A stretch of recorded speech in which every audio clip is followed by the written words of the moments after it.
Mga katrops, welcome back ulit sa aking channel, Sports React PH. At ngayon nga ay pag-uusapan natin ang balitang bagong starting five ngayon ng Dallas Mavericks. Pag-uusapan na rin nga natin dito sa ating panibagong video sa balitang 3-team trade na magagawa ng Lakers bago mag-umpisa ang season.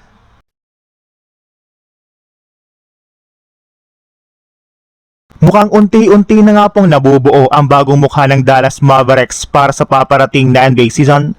At kung pagbabasehan ang isang projected starting five, may kombinasyon ang Dallas ng veteran experience, athleticism at batang talento na maaari nga pong maging dahilan para maging isa silang interesting na team sa darating na season.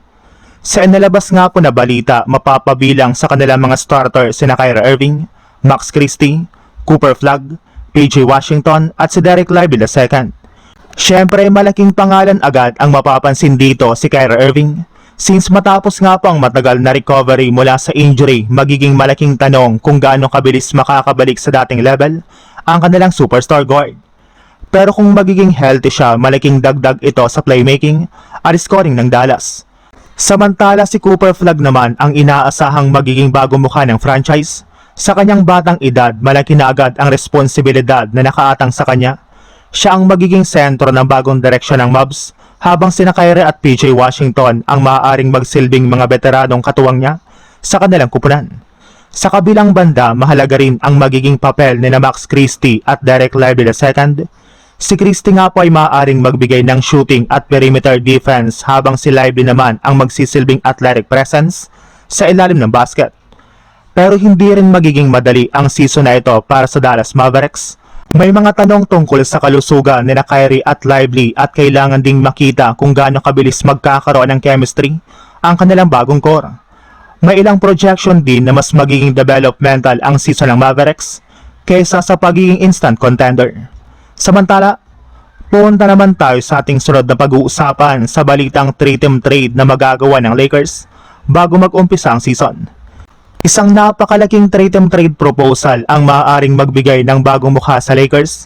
Kung sakaling mangyari ang trade na ito, hindi lang isang star player ang mapupunta sa Lakers dahil maaari nga po nitong baguhin ng malaki ang kanilang frontcourt at future roster.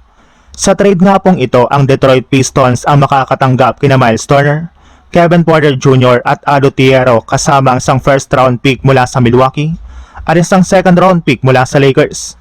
Samantala ang Milwaukee Bucks naman ay makakakuha kina Jalen Duren at Jared Vanderbilt kasama ang isang first round pick mula sa Lakers.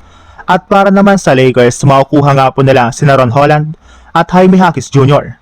Dito talaga nagiging interesting ang trade.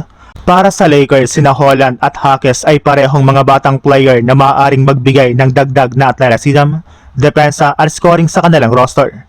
Si Ron Holland nga po isa sa mga young players na may mataas na upside, habang si Jaime Jaquez Jr. ay may kakayahang maging reliable two-way contributor sa kanilang kupunan.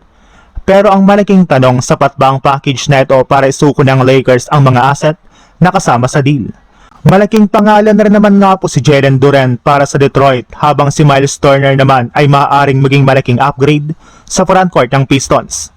Sa panig naman nga po ng Milwaukee Bucks, ang pagkuha kay Duren ay maaaring magbigay sa kanila ng mas batang presensya sa center position, habang si Vanderbilt ay maaaring makatulong naman sa kanilang depensa. Para sa Lakers, ang kapalit ay malinaw, mas batang core at dagdag na depth sa paligid ng kanilang pangunahing superstar.